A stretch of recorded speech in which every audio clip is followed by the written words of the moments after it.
Celebox. Si Yana Domingo ay isang sampagita vendor na laking squatter. Sa kabila ng hirap ng buhay, may pangarap pa rin siyang makaalis sila ng kaniyang pamilya mula sa magulo, maingay at nakakasulasok nilang mundo. Ngunit nang sampalin niya ang isang mayamang CEO at negosyanteng si Dustin Salceda matapos niya itong mapagkamalang scammer, magawa pa kaya nilang makaahon sa kahirapan, gayong lingid sa kalaman niyang ito sana ang makakatulong sa kanila. O dahil sa nangyari, mas lalo silang malulugmok sa putikan.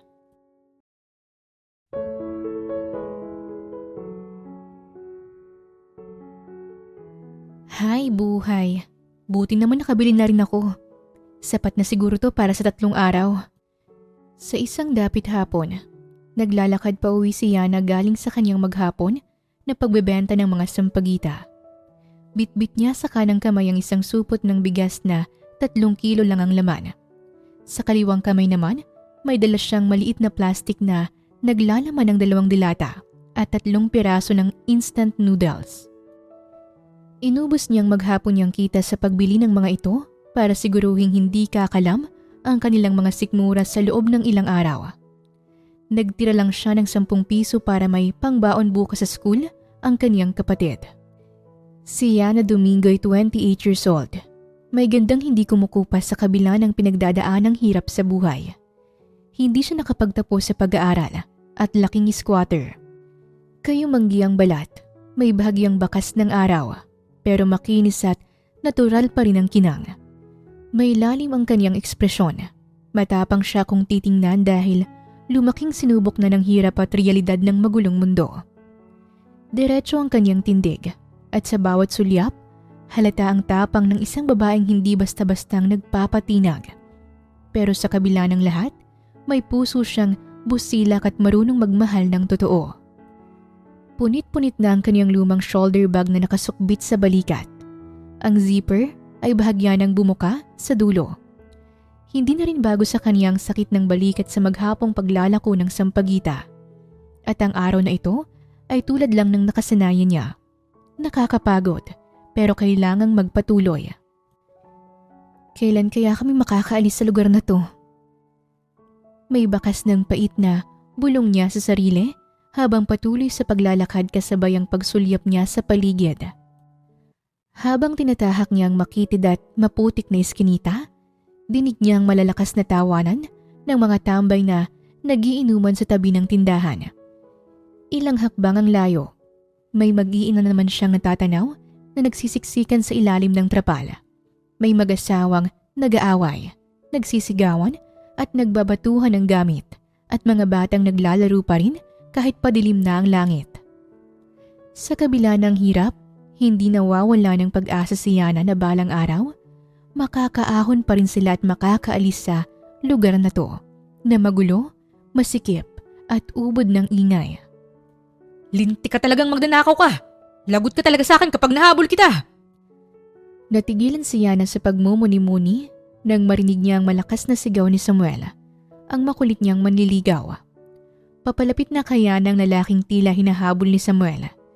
Kaya nang malapit na siyang madaanan nito, bigla niyang pinatid ang lalaki, dahilan para madapa ito at tumilapo ng cellphone na hawak nito. Checkmate ka ngayon, Chong. Akala mo sinuswerte ka na, ha? Pinagbubugbog ni Samuel ang lalaki. Ngunit nakakuha ito ng pagkakataon para masipa siya nito sa pagkalalaki dahilan para mapasigaw siya at mapaluhod sa sakit. Tumakas naman ang lalaki at pinabayaan na lang ang ninakaw na cellphone. Ayos ka lang ba? Tanong ni Yana na napapangiwi dahil parang siya ang nasaktan sa sinapit ng binata. Sino bang magiging ayos kapag nasipa ka sa pagkalalaki? Paano kapag nabaog ako nito? Baka hindi pa kita maanakan. Reklamo ni Samuel. Iniinda pa rin ang sakit. Ewan ko sa'yo, Samuel. Puro kakalukuhan. Buti nga yan sa'yo. Tinutulungan na nga kitang mahuli yun, pinatakas mo pa. Ang hina mo naman. Kontra niya rito. Si Samuel ay 30 years old. Ang masugid na manliligaw ni Yana. Kahit matagal na niya itong pinahinto dahil hindi niya ito nakikitang kasama habang buhay sapagkat patambay-tambay lang ito. Pero pilit pa rin siyang nililigawan ni Samuel. Ito ay may itsurang agad mong may uugnay sa isang taong sanay sa kalsada. Sunog sa araw ang balat, may ilang peklat sa braso. Burado na ang dating matalas na panga dahil sa makapal at mahaba niyang balbas na umaabot hanggang tenga. May mga tatuang magkabilang braso. Halatang hindi lang isa o 2 beses dumaan sa karayom. Teka, Yana, saan ka na pupunta? Hindi mo man lang ba ako tutulungan? Pahabol na sigaw ng binata nang sandaling magpatuloy na siya sa paglalakad. Bahala ka sa buhay mo, hindi ka na bata. Kaya mo ng sarili mo. Hindi na siya nag-abala pang lingunin ito at mas binilisan niya pa ang paglalakad paalis. Aray ko naman! Habang paliko na siya sa daan patungo sa kanilang barong-barong na tirahan, bigla niyang nabitawan ng supot ng instant noodles at dilata ng may 2 binatilyong naghabulan at hindi sinasadyang nabangga siya ng isa. Ay, sorry po Ate Yana. Kayo talaga? Gabi na naghahabulan pa rin kayo. Mabuti lang hindi yung bigas ang nahulog. Napailing-iling na lang siya habang pinupulot ang supot dahil kahit anong reklamo niya mabilis na muling tumakbo palayo ang mga binatilyo. Nagpatuloy na siya sa paglalakad at nagmamadaling umuwi bago pa ang bigas na talaga ang matapon ng tuluyan. Pagkarating niya sa tapat ng kanilang bahay na gawa sa pinagtagpi-tagping yero at plywood, agad niyang napansin ng kapatid niyang si Mayumi. Nakaupo sa hagdan nilang kawayan, nakasubsob ang mukha nito sa mga palad at tahimik na umiiyak.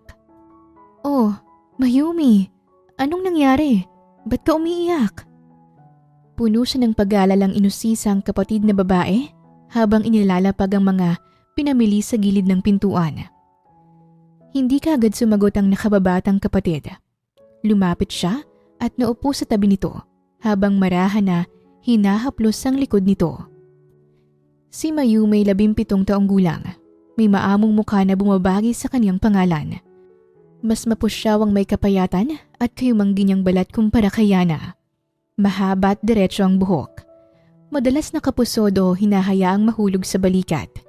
Bilugan ng pisngi na mas lalong nagbibigay rito ng batang aura. Sa kabila ng hirap ng buhay, itinataguyod nila ang pag-aaral ni Mayumi dahil ito na lang ang nakikita nilang pag-asa para guminhawa sa buhay. Bakit ka umiiyak? Sabihin mo sa ate ang dahilan. Pamimilit ni Yana sa kapatid. Dahan-dahang tumingala si Mayumi. Baka sa mukha nito ang lungkot. Namumula ang ilong at mata. Tanda ng ilang minutong pag-iiyak. Ate, hindi ako makakasama sa field trip namin. Wala tayong pera eh. Sinubukan kong manghingi kay mama pero wala raw talaga siyang maibibigay. Paliwanag ni Mayumi. Patuloy ito sa paghikbi. Ganun talaga. Alam mo naman na sakto lang sa pang-araw-araw ang pera natin. Kinukulang pa nga minsan. Kailangan ba talagang sumama dyan? Opo ate. Kailangan daw kasi yun para sa educational immersion namin. May final project kami na kailangan ng documentation at kailangan namin pumunta sa site para dun gawin yun. Hindi ako papasa kung hindi ako makakasama. Grabe namang school yan. Hindi man lang nila inisip ang lagay ng lahat ng estudyante. Alam naman nilang di lahat na may kaya sa buhay. Reklamo ni Yana na napapabuntong hininga. Umayos naman ang upo si Mayumi at marahang pinunasan ng magkabilang pisngi na napuno na ng luha. Ayos lang ate. Naiintindihan ko naman ang sitwasyon natin eh. Hindi naman siguro ako babagsak kapag hindi ako nakasama sa final project. Makikiusap na lang ako na kahit bigyan ako ng pasang-awa basta huwag lang ibagsak. Pilit na ngumiti si Mayumi. Lalo namang bumigat ang pakiramdam ni Yana. Wala na siyang natirang pera maliban sa 10 piso dahil inubos na niya sa bigas, dilata at noodles ang maghapong kita. Napatingin siya sa langit, humugot ng malalim na hininga at pilit na ngumiti. Hindi pwedeng hindi ka sumama. Huwag kang mag-alala Mayumi. Gagawa ko ng paraan, okay? Pero ate, ayos nga lang po sa akin. Hindi lang naman siguro akong hindi makakasama. Kaya okay lang po talaga. Ikaw na nga pong sumasagot ng baon ko araw-araw eh. Nahihiyang tanggi ni Mayumi. Napayuko pa ito dahil pakiramdam nito'y Pabigat pa siya sa kanyang nakatatandang kapatid. Basta, hindi kita hayaang bumagsak no? Kaya gagawin ko ng paraan. Magkano bang kailangan sa field trip na yan? Hindi na nga po ate, okay lang talaga. Umiyak lang ako kasi nangihinayang ako, pero ayos na sa akin yun. Mayumi, di ba sabi ko naman sa'yo gagawin ko lahat para makapagtapos ka ng pag-aaral? Kaya sige na, sabihin mo na sa akin kung magkano. Hindi pinatapos ni Yana ang kapatid sa pagsasalita. Pilit pa siyang ngumiti para mapilit ito. Muling napayuko si Mayumi. Saan naman po kasi tayo kukuha nun ate? 975 po yung babayaran tapos syempre kailangan daw po na may pocket money pa kami. Napalunok ng sariling laway si Yana sa narinig. Sabay iwas ng tingin. Mabuti na lang ay nakayuko si Mayumi kaya hindi nito nakitang naging reaksyon niya. Yun lang pala eh. Kailan na ba yun kailangan ha? Lakas loob niyang tugon kahit wala pang kasiguraduhan. Bukas na po ang deadline ate. Ano? Agad-agad? Sorry ate. Nahihiya po kasi ako magtanong kay mama kaya ngayong araw ko lang nasabing tungkol dito. Ganun ba? Basta, ako nang bahala. Wala akong hindi gagawin para sa'yo. Kahit hindi sigurado si Yana kung paano niya tutuparin ang pangakong yon, hindi niya kayang makita ang kapatid niyang umiiyak at nawawalan ng pag-asa. Tara na sa loob, gabi na. Baka lamigin ka pa dito. Napatango si Mayumi at marahang pinunasan ng luha nito bago sumunod kay Yana paakyat sa bahay. Nasa taas kasi ang bahay nila at kailangang may hagdan dahil nakaangat ang bahay nila.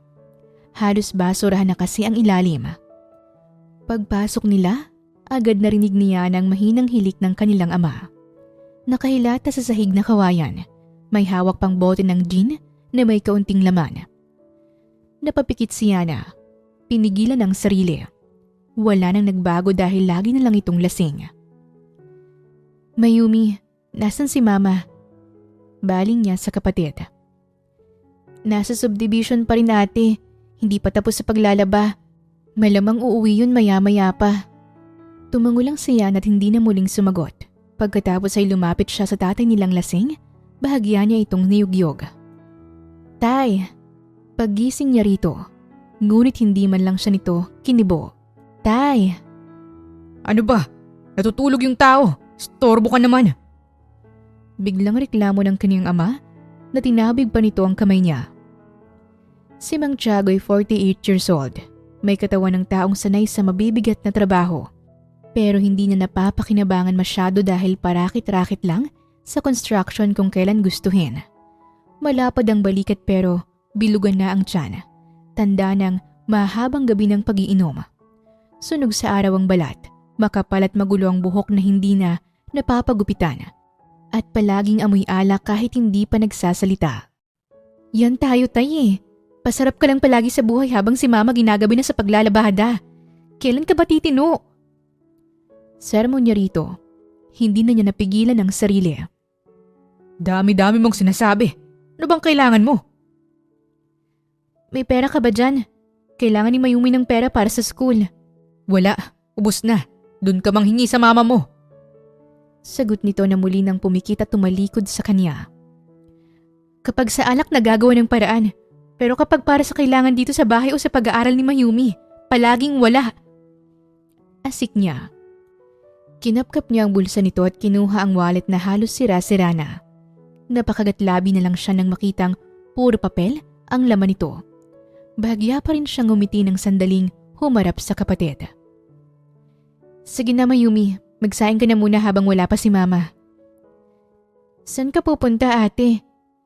Tanong ni Mayumi nang akma siyang bababa ng hagdan. Hahanap ako ng paraan. Mabilis lang ako. Pangako pagbalik ko, may pambayad ka na sa field trip. Salamat ate. Pero kung hindi na po talaga magagawa ng paraan, ayos lang po talaga. Tumango na lang si Yana. Sa kabila nun, ay desidido pa rin siya kaya tuluyan na siyang lumabas ng bahay. Habang naglalakad paalis, ay doon palang tumulo ang mga luha na kanina niya pa pinipigilan para hindi makita ng kapatid. Buhay nga naman talaga, oo. Bahala na. Basta gagawan ko to ng paraan. Nagpupuna siya ng luha habang nagkukunwari ng tawa. Sa ganung paraan niya lang pilit inilalabas ang hirap ng sitwasyon. Dinala si Yana ng kaniyang mga paa sa kabilang barangay. Ilang beses niyang pinag-isipan kung dapat ba siyang dumaan sa bahay ng Auntie Consuelo niya. Pero sa huli, mas pinili niyang subukan. Wala siyang ibang malalapitan sa ngayon. Isa pa, kahit papaano'y may kaya ito sa buhay. May maliit na negosyo, may sasakyan, at may 2 anak na parehong nag-aaral sa pribadong eskwelahan. Kaya susubukan niyang magbakasakali rito. Pagdating sa tapat ng malaking bahay na gate, hindi muna siya agad pumasok dahil binalot siya ng hiya. Tama bang pumunta pa ako rito? Nag-aalangan niyang bulong sa sarili. Hindi lingid sa kaalaman ni Yana na may taglay na kasungitan ng auntie niyang ito. Bahala na nga, subok lang naman eh. Nang maalala niya si Mayumi, doon lumakas ang loob niya. Akma na sana siyang sisigaw para magtawag. Ngunit napatigil siya nang marinig ang boses ng tiyahin mula sa terrace. Abala sa pakikipag-usap sa telepono. Ha? Saan mo naman gagamitin ang 10,000? Hindi ba kabibigay ko palang sa'yo ng isang araw ng 5,000? Hindi maiwasan ni Yana na pakinggan ang sinasabi ng kaniyang tiyahin. O siya, isisend ko na lang sa'yo maya-maya. Mabuti na lang nagbayad na yung sa mga pautang ko, kaya may 30,000 pa akong hindi nalalagay sa bangko. Nang marinig ni Yana na may pinapautang pala ang auntie niya, nagkaroon siya bigla ng pag-asa. Kaya naman, hindi na niya sinayang ang pagkakataon. Auntie Consuelo! Tao po! Lakas loob niyang tawag rito. Mula sa terrace ay sumilip naman ito sa kanya. Sandali lang, bababa na ako riyan. Tugon nito, seryoso ang muka. Tila hindi man lang natuwa nang makita siya. Naghintay naman si Yana habang abot-abot ang kaba niyang nararamdaman. Ilang sandali pa'y pinagbuksan na siya nito ng gate. Oh, Yana! Napadalaw ka yata! May halong pagtataka ang boses nito habang pinapapasok siya sa sala ng bahay. Si Aling Consuelo'y 45 taong gulang. May matapang na itsura na parang laging may hindi nagugustuhan. Matulis ang mga mata at laging nakataas ang isang kilay. May bahagyang linya na ang noo at manipis ang labi na madalas nakabusangot o di kaya'y nakangiwi. Bihira itong umiti at kung umiti man para may halong panguuyam. Sa isang tingin pa lang, mahuhulaan mong hindi siya madaling makasundo. Napalunok muna ng sariling laway si Yana bago tipid nung umiti at sinubukang magsalita. Auntie, kumusta na po kayo? Hindi pa masabi ni Yana ang totoong sadya, kaya yun muna ang naitanong niya. Ayos lang. Ano ba talagang sadya mo ba't naparito ka? Walang ekspresyon ang mukha nitong tanong. Ano po, nakakahiyaman po pero magbabakasakali po ako. Ano po kasi, baka pwede pong makahiram ako ng pera para po sana sa field trip ni Mayumi. Talagang dumayo ka pa ng kabilang barangay para lang mangutang para sa field trip ng kapatid mo. Ba't kasi pinipilit pang sumama kung wala naman talagang pera? Nagsimula na nga itong magsungit at tumaas ang tono ng boses. Kailangan daw po kasi sa final project nila yon. Sa totoo lang po kung hindi naman kailangan, hindi na siya sasama eh. Hay nako, kung alam mo lang Yana, wala rin akong pera ngayon. Na hindi nga kami makalabas-labas ng mga bata para mag-mall. O makapunta man lang sa beach. Ang mahal ng bilihin ngayon. Napakagatlabi si Yana. Alam niyang may pera ito dahil narinig niya ang lahat kanina.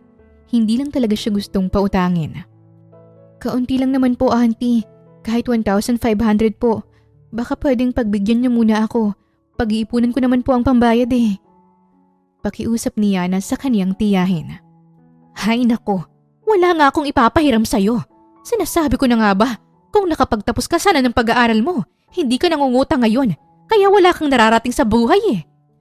Napayuko si Yana sa mga narinig, pero kailangan niyang lunukin ang sariling pride at tiisin ang pangungutya ni Aling Consuelo. Sige na po, auntie. Baka meron pa po kayong naitatabi-tabi.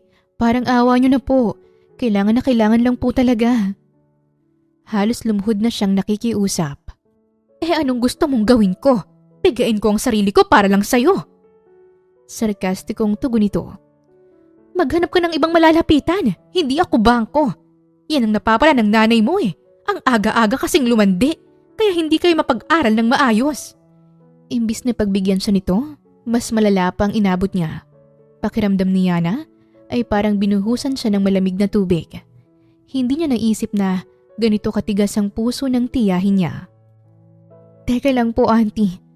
Mawalang galang na po ha. Manghihiram lang naman po ako ng pera. Pero kung ano-ano nang sinabi niyo, nadamay pa si mama. Kaya ka po iniwan ni Tio Isidro eh. Ang gaspang po kasi ng ugali mo. Nanlaki ang mga mata ni Aling Consuelo sa narinig. Hindi yun inasahan mula sa kanya. Ang lakas ng loob mong pagsalitaan ako ng ganyan. Hindi ka na gumalang sa nakakatanda. Palibhasa wala kang pinag-aralan. Bulalas nito pabalik sa kanya. Hindi na lang sumagot si Yana. Wala na siyang ibang nagawa kundi umalis. Hindi na nag-abalang magpaalam pa. Pagkaalis roon, sa kalapit na bahay naman siya nagtungo, kung saan naroon ang bahay ng kanyang uncle na si Mang Raul. Doon pa lang sa tarangkahan ay rinig na niya ang malakas na tunog ng radyo. Nang dumungaw siya sa bukas na bintana ay tanaw niyang tiyuhin niyang nakahiga sa papag. Nag-atubili siya sandali bago kumatok. Uncle, si Yana po ito. Yana? Umangat ang ulo ng tiyuhin niya, tsaka nag-ayos ng upo. Gabi na. Ano pang ginagawa mo rito? Si Mang Raul ay 50 years old. Hindi lingid kay Yana na ito'y babaero, lalo nang maging byudo. May bahagyang uba na ang dating makapal nitong buhok. Matipuno pa rin kahit medyo lumapad ng tiyan. Madalas itong nakangiti at may kislap sa mata na parang laging may binabalak. Lumunok si Yana ng sariling laway bago lumapit sa may pinto nang tuluyan na siyang pagbuksan nito. Manghihiram po sana ako ng pera. Kahit 1,000 lang po. Panggastos lang po ni Mayumi sa pag-aaral. Diretso niyang sambit sa tunay na pakay. Napangisi si Mang Raul. Wala kang pera. Aba, kawawa ka naman pala. Sige, halika. Pumasok ka muna. May gusto ka bang inumin? Tubig? Kape? Hindi na po, uncle. Gabi na rin po eh. Yung pera lang po sanang sadya ko. Babayaran ko rin po agad kapag... Hindi pa siya natatapos magsalita nang bigla siyang hinawakan ni Mang Raul sa braso. Baka may ibang paraan naman para makabayad ka sa uutangin mo. Pil yung sabi nito na nakangisi. Biglang kinilabutan si Yana. Mabilis niyang iniiwas ang braso, pero mas hinigpitan pa nito ang hawak. Uncle, ano pong ibig niyong sabihin? Mariing sabi niya, nagsisimulang manginig ang kamay. Ang lambot ng balat mo ah. May paghangang sabi nito. Baka naman, pwedeng angkinin kita, kahit ngayong Hindi na niya ito pinatapos. Mabilis niyang itinaas ang kamao at buong lakas na isinuntok sa mukha ng tiyuhin. Napaatras si Mang Raul sa gulat. Hawak ang kaliwang mata na mukhang makaka-jackpot ng black eye si Yana rito. Walang iya! Hindi na nag-aksaya ng oras si Yana. Tumakbo siya palabas ng bakuran. Hindi na siya lumingon pa. Nanginginig ang katawan niya sa takot at galit. Buwisit ka talaga kahit kailan, Uncle Raul. Bagay na bagay talaga sa iyong pangalan mo dahil isa kang malaking siraulo. Hindi na niya napigilan ng sariling humikbi habang tumatakbo palayo. Bit-bit ang matinding pagkamuhi sa kanyang tiyuhin. Mas bumilis ang bawat hakbang ni Yana palayo sa bahay ni Mang Raul. Nanginginig pa rin ang kanyang katawan sa takot at galit. Hindi niya akalaing mangyayari sa kanyang ganon na kayang magawa ng sarili niyang tiyuhin. Yana, apo! Habang mabilis siyang naglalakad sa madilim na kalsada, bigla siyang napatigil nang marinig niyang pamilyar na boses ng matandang babae. Ang kanyang lola Celestina. Nakilala niya agad ito kahit na bahagyang natatakpan ng puting belo ang ulo nito. Kaagad na umiwas ng tingin si Yana at pasimpleng pinunasan ng luha. Umiiyak ka ba, apo? Tanong nito na pilit sinisipat ang kaniyang muka. Si Lola Celestina ay 70 years old na. May maliwalas na mukha na laging may bahid ng ngiti. May pilak ng buhok na laging nakasuklay ng maayos at kahit may mga pinong linya na sa kanyang muka, hindi yun nakabawas sa kanyang ganda. Sa kabila ng edad, matibay pa rin ang pangangatawan nito. Hindi basta-bastang pinanghihinaan ang tuhod. Malumanay ang kilos, pero may likas na sigla sa kanyang mga mata. Parang kahit anong pagod ang dinanas nito sa buhay, hindi nito hinayaang mawala ang kanyang lambing at kabaitan. Hindi po ako umiiyak, no? Tumakbo po kasi ako kaya napuwing lang. Pagdadahilan ni Yana. Asus, sa tanda kong ito, hindi mo na ako maluloko ng ganyan, apo. Wala po talaga, Lola. Ikaw po, saan ka po galing? Ba't nasa labas pa rin po kayo gabi na? Tapos wala ka pa pong kasama. Pag-iiba niya sa usapan. Ano ka ba naman, apo? Kaya ko pa naman. Diyan lang ako galing sa butika. Bumili ng gamot. Tapos, napadaan ako riyan sa gulayan. Napabaling siya ng tingin sa bitbit nitong isang plastic bag na puno ng gulay.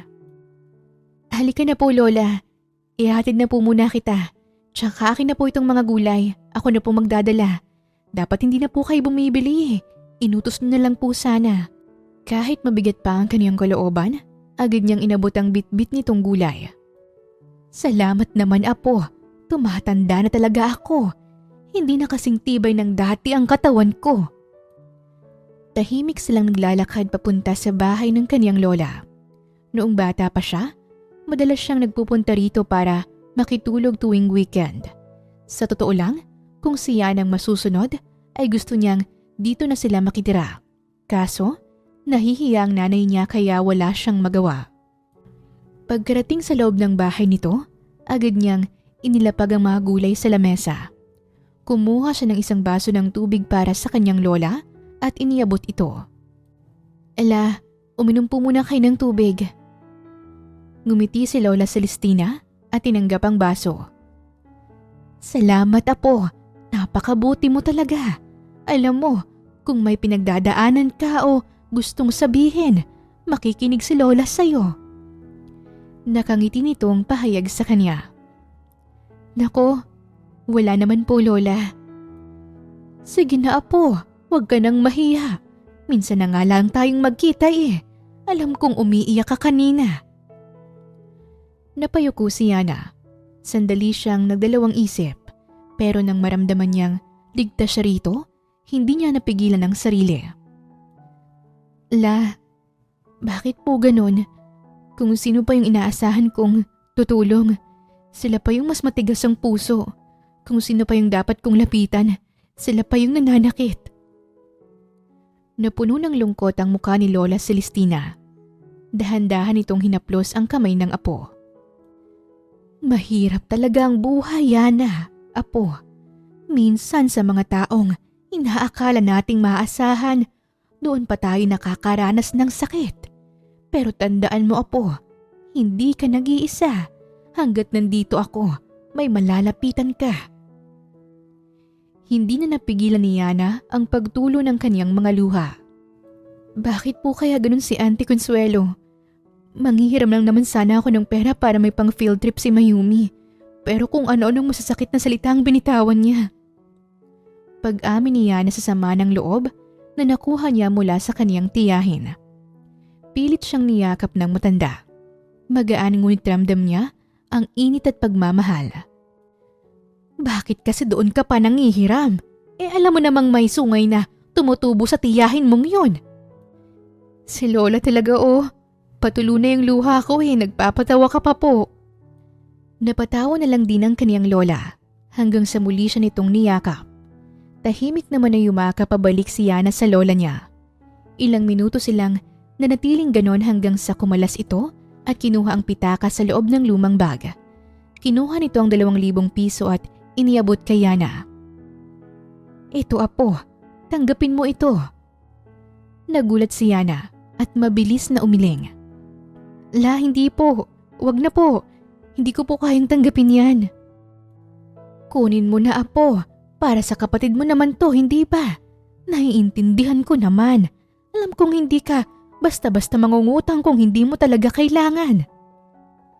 Umiling lalo si Yana. Pero pambili niyo pa po ng maintenance yan. Sige ka po, mapapagalitan ka niya ni Kuya Rico. Huwag mo akong alalahanin, apo. Mas kailangan mo yan kaysa sa akin. Saka hindi naman niya malalaman kung hindi mo sasabihin. Kontra ng matanda na natatawa pa. Patuloy siyang tumanggi pero pinilit siya ng matanda. Sige na, apo, huwag ka nang mahiya. Tsaka itinabi ko talaga ito para ibigay kay Mayumi. Hindi pa siya dumadaan dito kaya hindi ko pa maibigay. Masyado pong busy sa pag-aaral Pero hayaan mo po, Lola. Sasabihan ko siya na sa weekend bisitahin naman kayo rito. O siya, sige. Tanggapin mo na ito. Alam kong matutuwa yun ang gusto si Mayumi kapag nakasama siya sa field trip na yan. Sa huli, wala ring nagawa si Yana kundi tanggapin ito. Kasabay ng muling pagpatak ng luha sa kaniyang mga mata. Salamat po, La. Hindi ko po alam ang gagawin ko kung wala kayo. Pero ito lang pong 1,000 tatanggapin ko. Magagawan ko pa naman po ng paraan para sa pocket money niya. Ang mahalaga makabayad siya bukas para sa field trip. O sige, pwede na yan. Basta tandaan mo, kapag kailangan mo ng tulong, huwag kang matakot lumapit sa akin. Alam mo namang hindi kita matitiis, apo. Puno ng lambing at bawat salitang binibigkas nito na nasundan ng ngiting nakakahawa. Napayakap muli si Yana ng mahigpit sa kanyang lola.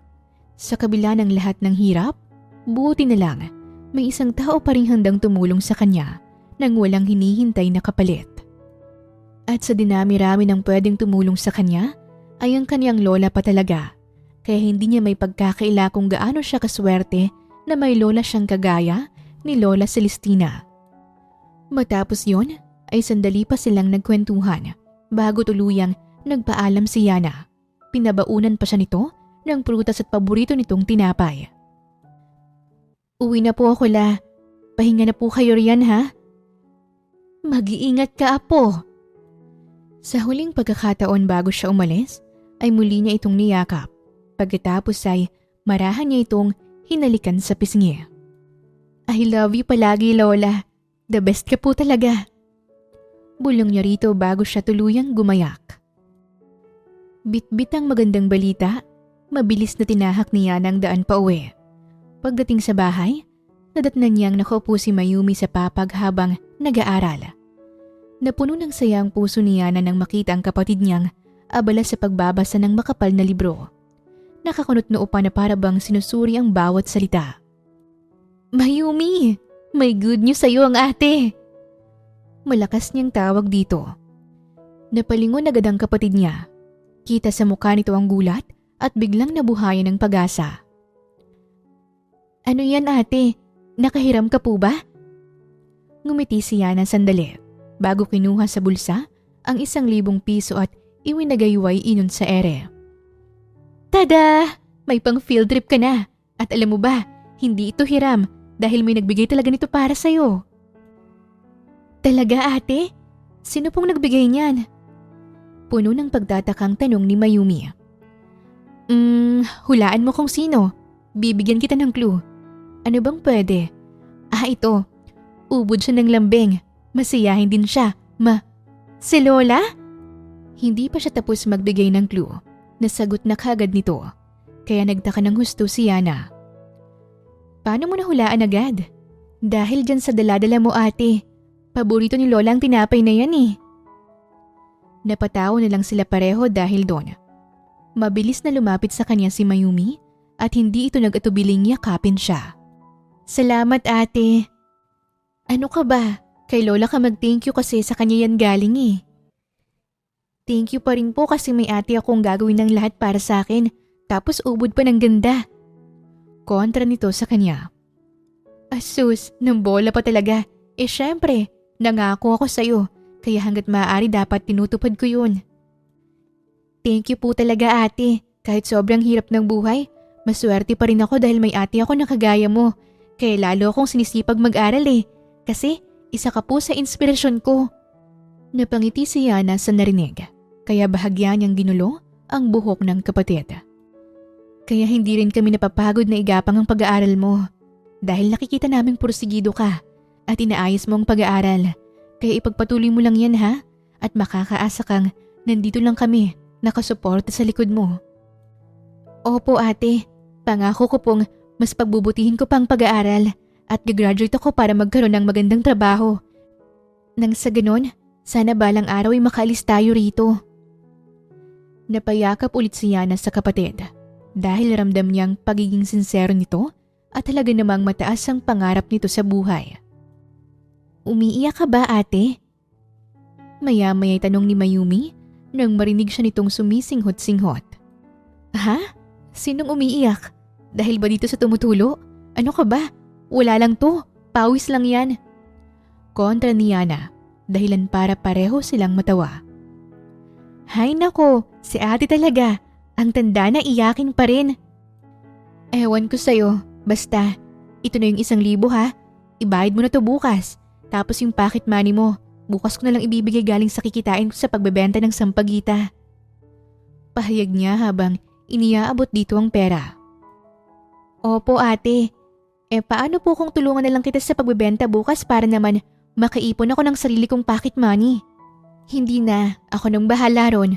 Mag-focus ka na lang sa pag-aaral mo. Mabilis na pagtanggi ni Yana sa suhestyon ng kapatid. Mayumi! Tulungan mo nga ako dito sa mga daladala ko! Sabay silang napalingon sa may pintuan nang marinig mula sa baba ang boses ng kanilang ina. Kaya sabay silang nagtungo sa may hagdan. Oh nay, bakit ngayon ka lang? Tsaka saan po galing yung mga daladala mo? Bungad na tanong ni Yana rito nang makita niyang mga tila pinagluma ang gamit para sa kusina. Gaya ng lagay ng mga pinggan. Ito, doon ako nagabihan sa bahay na nagbigay sa akin ng mga gamit na to. Nagpalit na kasi sila ng panibago. Sayang naman kung itatapon, kaya ibinigay na lang sa akin. Ang dami rin kasing pinalabhan nila, kaya inabot ako ng gabi. Paliwanag ng kanyang ina, pansin ang matinding pagod sa mukha nito. Si Aling Dolores ay 46 na taong gulang. May pangangatawang sanay sa trabaho. Hindi payat, hindi mataba, pero batak sa gawaing bahay at taon-taon na paglalabandera. Sunog sa araw ang balat, pero hindi yun dahilan para mawala ang aliwalas ng kaniyang muka. May malumanay din ang ngiti na parang laging handang dumamay. Sa simpleng bihis at kilos, makikita ang isang inang mas inuuna ang pamilya kaysa sarili. Sakto po, kakain na kami ni Mayumi. Sabay-sabay na po tayo. Tugon ni Yana. Ilang sandali lang ay nagsalo-salo na sila sa hapunan. Kinabukasan ay maaga pa lang ay bumangon na si Yana upang maglako ng sampagita. Sa kabila ng mapanlinlang na tahimik ng umaga, alam niyang sa oras na lumabas siya sa mataong kalsada, magsisimula na naman ang kaniyang laban. Hawak ang basket na puno ng mga bagong taling bulaklak, agad siyang nagtungo sa usual niyang pwesto. Kabisado na niya ang galaw ng lungsod, ang mga oras na nagsisikip ang traffic, ang mga sulok kung saan maraming motorista, at higit sa lahat kung saan palagi niyang natsetsempohan ang isa sa kaniyang pinakapaboritong suki. Sa kahabaan ng EDSA, habang bumibigat ang daloy ng sasakyan, nagsimula na ulit siyang magbenta sa mga sasakyan hanggang sa makalipas lamang ang halos kalahating oras. Natanaw na niya ang isang pamilyar na sasakyan lalo pat kabisado na niya ang plate number nito, kaya hindi siya pwedeng magkamali. Kung sinuswerte nga naman, nandito na ang galante kong customer. Halos umabot sa tenga ang ngiti ni Yana habang lumalapit sa itim na sasakyan. Agad niyang kinatok ang tinted na bintana nito. Sir! Sir Dustin! Masiglang tawag niya habang kaway ng kaway. Unti-unting bumaba ang bintana at bumungad ang isang lalaki na may pilyong ngiti. Nakasuot ito ng white polo shirt. Yana, huwag mong sabihing bebentahan mo ulit ako. Bago pa nga tong sampagitan na binili ko sa'yo kahapon. Natatawang wika ni Dustin. Si Dustin Salceda ay 30 taong gulang. Isang mayamang CEO, may presensyang parang laging nasa spotlight. Matangkad na may taas na 6 feet. Matipuno at may tindig na likas na makapangyarihan. Ang matikas niyang panga, malalim na titig maayos na ngiti ay parang hinugot mula sa isang Hollywood actor. Lagi siyang kalmado kung titignan pero may bakas ng otoridad. Sa kabila ng kanyang yaman at posisyon, may lambing sa kanyang ekspresyon at may taglay na kagwapuhang hindi lang nakikita kundi nararamdaman. Ngumisi si Yana at mabilis na sumampa ng konti sa gilid ng sasakyan. Hindi alintana ang init. "Sir, alam ko po yun. Pero tignan mo naman kasi bagong-bagong mga sampagita ko. Sariwa pa't mabango. Feeling ko talaga sir, mas gaganda ang araw mo kapag bumili ka ulit ngayon." Napailing si Dustin habang nakatitig sa kanya. Paano kung hindi ako bumili ngayon?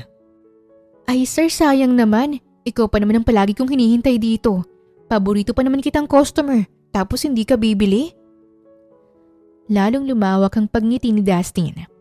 Sige na nga, bigyan mo ulit ako ng 3 tali. Agad na kumislap ang mga mata ni Yana at mabilis na inabot ang bulaklak sa binata. "Yun kaya ang lakas mo sa akin sir The best ka talaga." Ang galing mo talagang mang sales talk at mambola, no? Oh, etong bayad ko. Keep the change ha. Nanlaki ang mga mata ni Yana. Nang iabot sa kanya nito ang 1,000. "Wala na talagang papantay sa'yo sir. Feeling ko kahit magka-amnesia ako, hindi pa rin kita makakalimutan. Hays, ganun ka sa akin kalakas. Iba ka talaga." Kinindatan pa ni Yana ang binata kaya muli itong napatawa. Hanggang sa tuloy na nitong isinara ang bintana dahil nagsimula ng umusad ang mga sasakyan. Pumunta na si Yana sa tabing kalsada na malawak pa rin ang pagngiti niya.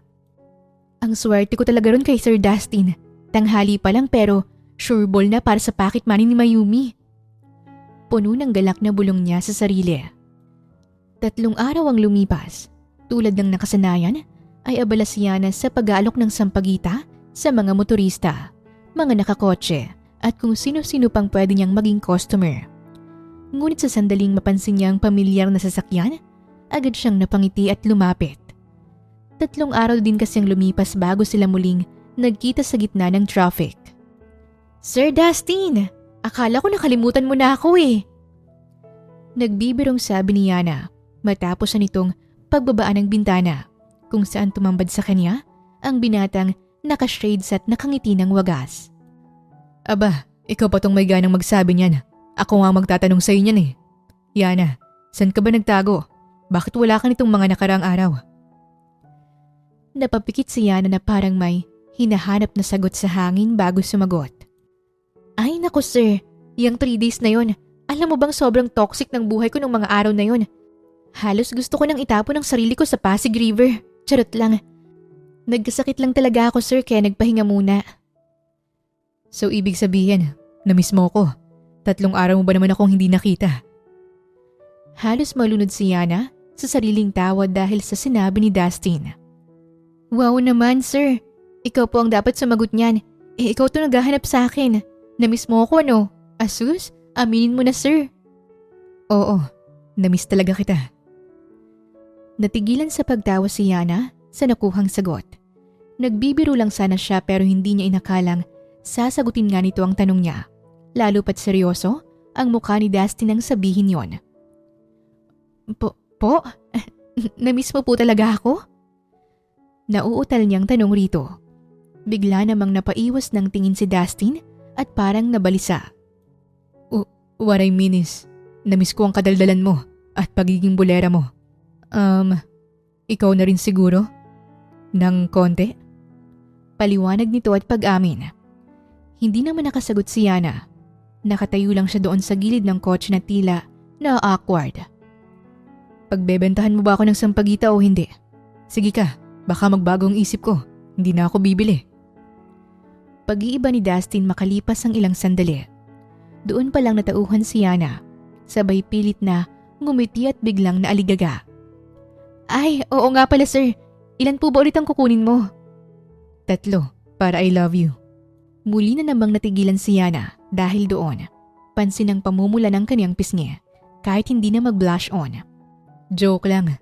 Naglalagay din kasi ako sa opisina "Tama yan sir, para mas lalo pong swerte ng kumpanya mo." Sagot ni Yana na hindi makatingin ng diretso sa binata. Hindi. Ang totoo niyan ay para maalala kita sa tuwing makikita ko to sa opisina. Napansin ni Dustin ang pamumula ng mukha ni Yana, kaya lalo niya pa itong gustong pamulahin. Ba't natahimik ka na? Kinikilig ka, no? Imbento ka, sir. Ba't naman ako kikiligin? Ganyan ka pala magpakilig. Hindi ko man lang naramdaman yung butterflies in my stomach na sinasabi nila. You really can't feel the butterflies in your stomach because you're feeling the whole zoo. Hindi na naman nakapagsalita si Yana, dahilan para mapahagikik ang binata. Matapos yon, ay binalot sila ng katahimikan, hanggang sa bigla na lang may napansin si Dustin. Bakit kaya hindi pa rin gumagalaw tong mga sasakyan sa unahan? Parang ang tagal naman masyado ng traffic. Wait lang, sir. Makikiusosyo lang ako. Paalam ni Yana. Ang totoo'y gusto niya ring umalis muna dahil medyo naiilang siya sa binata. Pumunta si Yana sa unahan para masilip kung ano ang nangyayari sa dulo ng linya ng traffic. Mabilis siyang sumuot sa pagitan ng mga sasakyan hanggang sa marating ang pinagmumulan ng abala. Maya-may bumalik siya kay Dustin na ngayon ay nakasandal sa driver's seat. Mukhang may malalim na iniisip. Sir, may aksidente pala. May isang truck na may kargang mga gulay ang tumagilid. Nagkalat sa kalsada yung mga gulay. Kaya abala ang mga tao sa pag-aayos at paglilipat ng mga yon. Tapos nakabangga pa ng isang motor. Pagkwento ni Yana. Ganun ba? Di matatagalan pa pala to. Siguro aabutin pa ng 15 minutos o di kaya 20 minutes bago tuluyang makadaan ng mga sasakyan. Napabuntong hininga si Dustin at umiling. Sana naman hindi ako malate sa board meeting. Huwag mo muna isipin yun, sir. Bili ka na lang ulit ng sampagita ko. Napatawa naman si Dustin.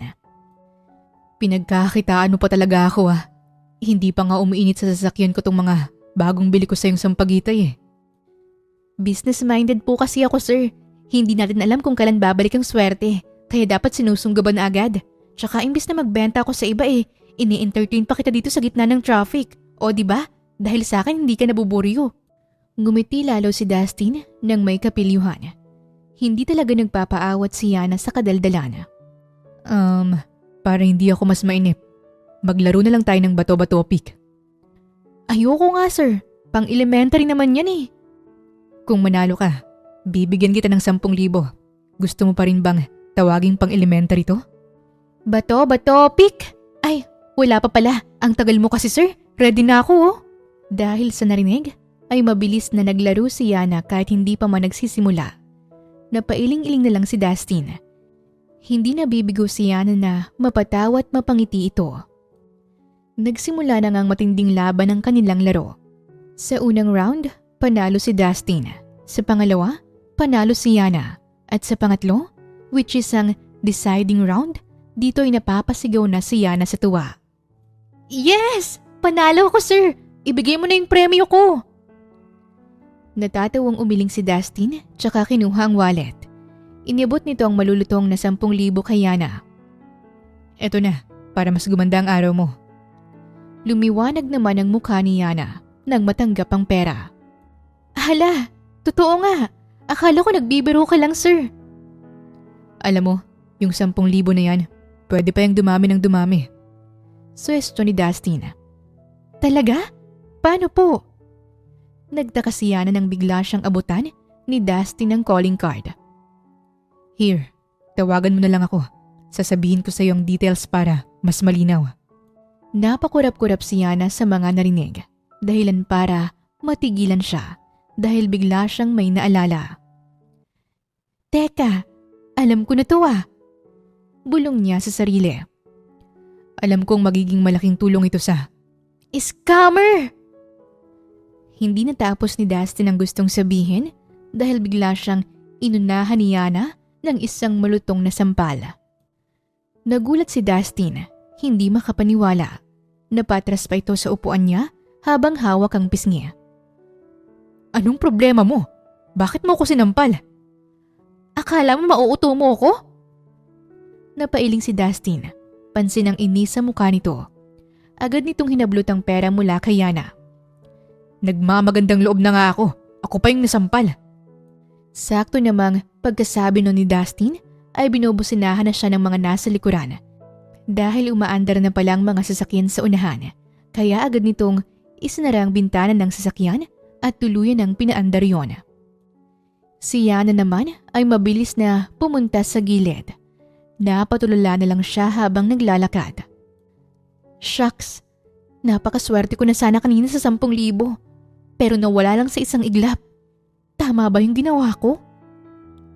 Tanong niya sa kawalan, hindi alam kung tatawa o maiiyak sa nangyari. Matapos ang insidenteng yon, hindi na ulit nagpakita si Yana sa kahabaan ng EDSA. Hindi naman sa galit siya, pero sa tuwing maaalala niya kung paano niya sinampal si Dustin, gusto na lang niyang kainin ang lupa sa hiya. Ilang araw ang lumipas. Nasa harap si Yana ng simbahan habang naglalako ng kaniyang mga sampagita.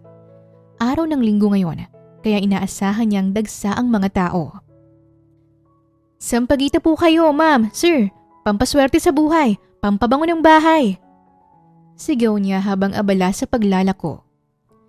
Sige na po, ma'am, sir. Bili na po kayo. Sa gitna ng kanyang paglalakad-lakad sa di kalayuan, ay napansin niya ang isang wallet na nalaglag. Napakurap-kurap siya bago dali-daling pinulot yon. Napasipol pa siya nang makita ang kulay at design nito. Halatang mamahalin. Pagtingin niya sa unahan, papalayo ng isang lalaking nakaputing long sleeves at nakaitim na slacks kung saan ito ang nakita niyang nakahulog ng wallet. Dali-dali niya itong hinabol. Kuya, wait lang! Nahulog po yung wallet niyo! Naglakad siya ng mas mabilis. Halos tumakbo na rin para abutan ito. Kuyang naka-long sleeve na white! Wait lang! Yung wallet niyo po! Nang mas lumakas ang pagsigaw niya, huminto ang lalaki sa paglalakad at dahan-dahan itong humarap sa kanya.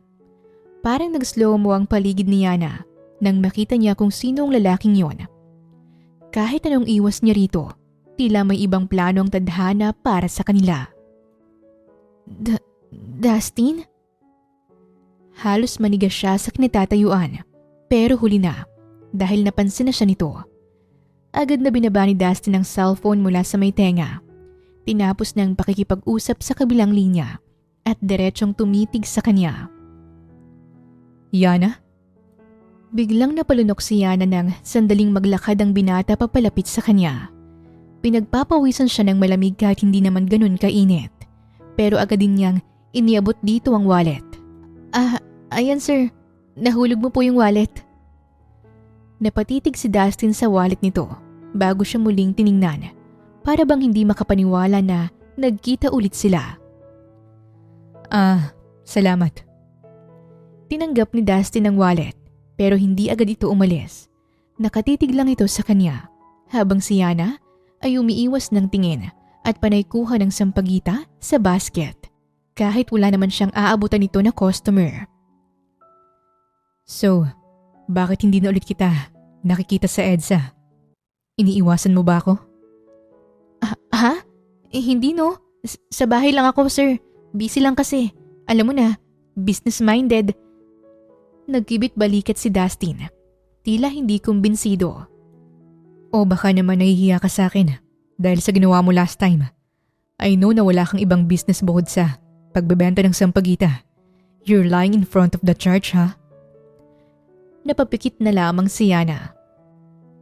Kainis? Oo nga pala. Nasa harap ako ng simbahan. Ang sama ko naman kung magsisinungaling ako rito. Bulong niya sa sarili bago dumilat. Oo na.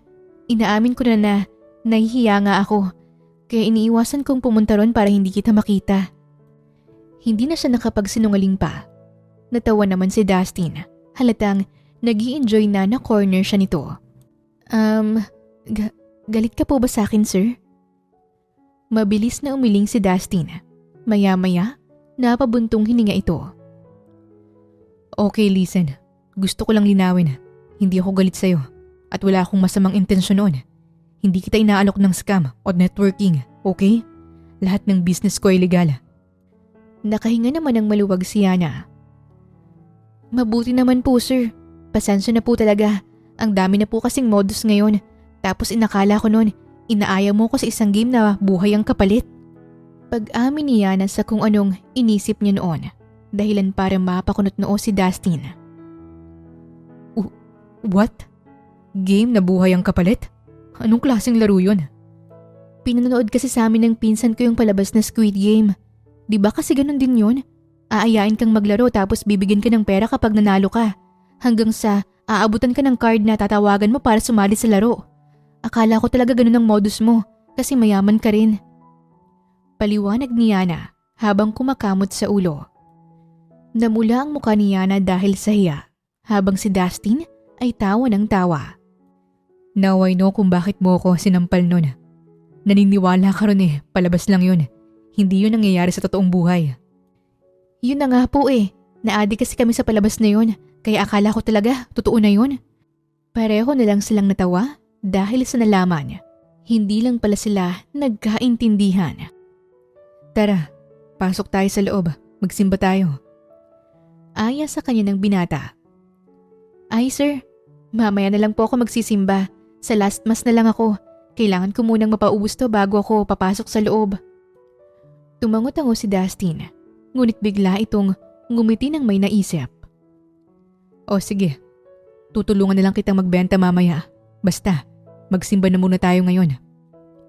Nanlaki ang mata ni Yana. Ha? Sigurado po ba kayo, sir? Oo naman. So ano, tara na? Hindi makapaniwala si Yana, pero nang makita niyang seryoso ito, bigla siyang napangiti. Sige na nga, sir. Pero kung inay kong papayag kang i-challenge kita mamaya. What kind of challenge? Simple lang.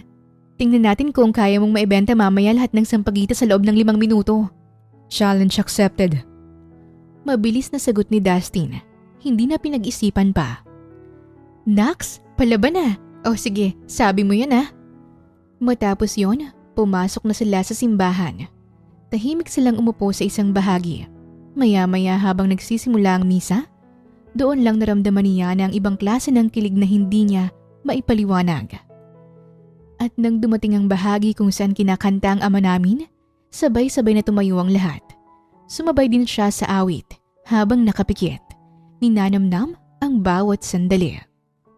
Pero nabigla siyang napamulat ng bahagyang hawakan ni Dustin ang kamay niya. Napalingon siya sa binata.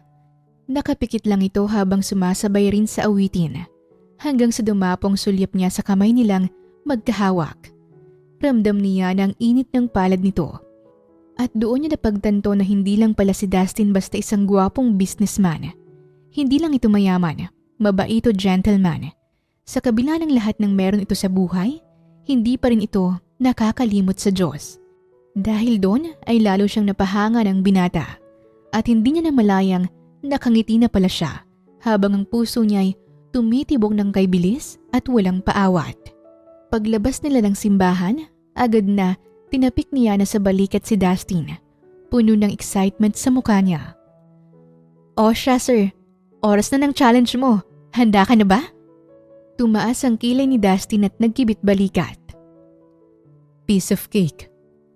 Pinandilatan siya ni Yana. Huwag kang mayabang, baka mamaya hindi mo pa maibenta ni isa. You underestimate me Kapag nabenta ko lahat, anong makukuha kong kapalit? Napaisip naman si Yana. Ganito na lang. Magiging genie mo ako. Pero this time, isang kahilingan mo lang ang tatanggapin ko. Ano, game? Imbis na sagutin siya ni Dustin, kinuha nito ang basket mula sa kanya, tsaka tumayo sa gilid ng simbahan. Malakas ang loob nitong huminga ng malalim bago sumigaw. Sampagita po kayo dyan! Napatawa na lang si Yana sa may di kalayuan nang walang lumapit ni isa sa unang pagsigaw nito. Piece of cake pala Sampagita kayo dyan! May free 10 seconds hagang bibili! Muli nitong sigaw. Sa loob lang ng ilang segundo, dumadagsa na agad ang mga tao sa paligid nito. Pero ang hindi inaasahan ni Yana, puro babaeng lumalapit kaya't nalaglag na lang ang panga niya. Kuya, pabili akong 3, kaya 30 seconds ang free hug ko Tuwang-tuwa naman ang babae nang yakapin nga siya ni Dustin sa loob ng 30 seconds. Ay, ang pogi mo naman kuya. Pwede bang pabili pa ako ng 10 piraso tapos picture ang kapalit? Hiling pa ng isang babae na mabilis namang pumayag si Dustin. Ako rin kuya, Picture din for 10 pieces. Dagdag pa ng isang babae. Napanganga si Yana sa eksena. Akala mo artista si Dusty na pinagkakaguluhan ng mga tao. Ang daya naman ng lalaking to, ginagamit ang kagwapuhan. Hindi narinig ni Dusty nang sinabi niya. Busy ito sa pag-abot ng mga sampagita habang niyayakap po nakikipag-picture sa mga babae. Kuya, gusto ko ng sampagita pero mas gusto kitang maasawa. Sigaw ng isa pang babae dahilan para medyo mairita si Yana. Grabe naman ang babaeng to. Ganun ba siya kadesperada? Bulong ni Yana sa sarili. Magkakrus ang magkabilang kamay sa may dibdib. Kuya, kunin ko na yung lahat basta isang kiss at chicks ha. Nanlaki bigla ang mga mata ni Yana nang sandaling marinig niyang isinigaw ng isa pang babae. Mas nagulat pa siya nang iabot na rito ni Dustin ang natitirang sampagita. Doon na siya tuluyang nairita, kaya mabilis siyang lumapit kay Dustin. Hinablot niya ang braso nito at malakas na hinila palayo. Tama na yan, alis na tayo. Ha? Bakit? Hindi ko pa nga nakikiss yung babae eh. Kontra ng binata sa kalagitnaan ng kanilang pagtakbo. Kuya, wait lang! Hindi mo pa ako nakikiss! Sigaw ng babae habang hinahabol sila nito. Hinahabol niya tayo, yung kiss daw. Gustong gusto mo naman, hayaan mo siya, basta tumakbo lang tayo. Masungit na buwelta ni Yana kahit hinihingal na. Don't tell me nagsiselos ka. Anong nagsiselos ka dyan? Sinasave na nga kita eh. Bakit? Gusto mo ba talagang i-kiss yun? Siyempre hindi. May nagsiselos eh. Pil yung sagot ni Dustin. Sinamaan lang siya ng tingin ni Yana dahil hindi pa rin tumitigil ang babae sa pagsunod. Napilitan silang lumiko sa kung saang-saang daan para makatakas. Habang tumatakbo, panay ang lingon nila sa likuran. Sinisiguradong hindi na sila hinahabol. Pwede na siguro dito. Hindi na tayo mahanap nun. Habol hiningang napahinto si Yana sa isang kanto. Ikaw ha, ayaw mong maiba akong kinikis. Siguro, gusto mong ikaw ang ikis ko no? Panunukso ni Dustin. Hindi ka naman scientist pero ang hilig mong mag-imbento. Kontra ni Yana, pilit umiiwas ng tingin. Talaga ba? Bakit hindi ka makatingin sa akin? Ewan ko sa'yo. Tara na nga, umalis na tayo dito. Nauna si Yana na maglakad paalis at hindi na hinintay si Dustin. Kaya naman, mabilis na humabol sa kanyang binata. So, naibenta ko lahat ng sampagita and just less than 5 minutes. Ibig sabihin, may isa akong kahilingan sa'yo. Punto ni Dustin sa kalagitnaan ng kanilang paglalakad para balikan ang kotse niya. Oo na, panalo ka na. Ano naman ngayon ang hihilingin mo? Sandaling nag-isip si Dustin. Gusto na ang hilingin niya ay makabuluhan hanggang sa may maalala ito. Naaalala mo pa ba yung gusto ko sa iyong i-offer noon nung binigyan kita ng calling card pero tinawag mo akong scammer at sinampal mo pa ako? Ito naman, kailangan pang ititalye. Siyempre naman, hindi ko talaga makakalimutan yung kagagahan kong yun, no? Giit ni Yana. Pareho silang natawa. Yun nga. Ang totoo niya ay gusto talaga kitang kunin na tagapamahala sa bago kong itatayo na cafe. Pag-amin ni Dustin. Napatigil si Yana sa paglalakad. Ha? Bakit ako? Bakit hindi? Kailangan ko kasi ng isang masipag, mapagkakatiwalaan at magaling sa pag-sales talk. At ikaw lang ang nakikita kong pasok ron. Nanlaki ang mga mata ni Yana. Parang hindi siya makapaniwala sa narinig. Nagustuhan man niya ang offer pero may inaalala siya. Pero wala akong experience sa ganyang trabaho. Baka hindi ko kayanin. Napangiti si Dustin. Hinawakan pa siya nito sa dalawang kamay. Kaya napayuko siya roon sandali bago muling nag-angat ng tingin sa mga mata ng binata. Kaya nga ako nandito. Ako mismo magtuturo sa'yo. Tuturuan kita ng lahat ng kailangan mong malaman. Ilang sandali siyang napaisip. Iniisip kung tatanggapin ba niya ang alok o hindi. Sige na nga, para matupad ko na rin ang kahilingan mo. Pero wag kang magreklamo kapag tinanong kita ng tinanong ha. Paninigurado ni Yana. pilyo namang ngumiti si Dustin habang umiiling. Nag-abot sila ng kamay bilang tanda ng kasunduan. Pero sa sandaling magdikit ang kanilang palad, hindi maiwasan ni Yana na muling maramdaman ang kakaibang kilig na nararamdaman niya kanina sa loob ng simbahan. At dahil sa hindi inaasahang alok na yon, pakiramdam ni Yana ay may malaking pagbabago ang paparating sa buhay niya at ng kaniyang pamilya. Simula noon nagsimula ng sanayin ni Dustin si Yana kung paano siya mamamahala ng cafe. Sa unang mga araw kung saan sa ibang restaurant siya, dinala ni Dustin na pagmamay-ari rin nito na nagsilbi niyang training ground, may kaba pa si Yana sa bawat kilos niya. Pero dahil sa tiyaga ni Dustin sa pagtuturo at sa mabilis niyang pagkatuto, hindi nagtagal ay naging kampante na siya sa bagong trabaho at may kumpiyansa na sa kaniyang sarili. Nasanay siyang harapin ng mga customer, ayusin ang mga order at maging maalam sa pagpapatakbo ng negosyo. Sa araw-araw nilang magkasama, mas lalo silang nagkakilala. Napatunayan ni Dustin na sa kabila ng pagiging balaban at prangka ni Yana, may malambot itong puso at mas pinahahalagahan ang pagsisikap kaysa sa material na bagay. Samantala, unti-unti namang napansin ni Yana na sa likod ng mayamang anyo ni Dustin, ito isang taong hindi lang matalino sa negosyo, kundi may tunay na malasakit sa ibang tao. Habang lumilipas ang panahon, hindi nila namamalayan ang simpleng pagtuturo at pag-aaral ay nauwi sa mas malalim na koneksyon.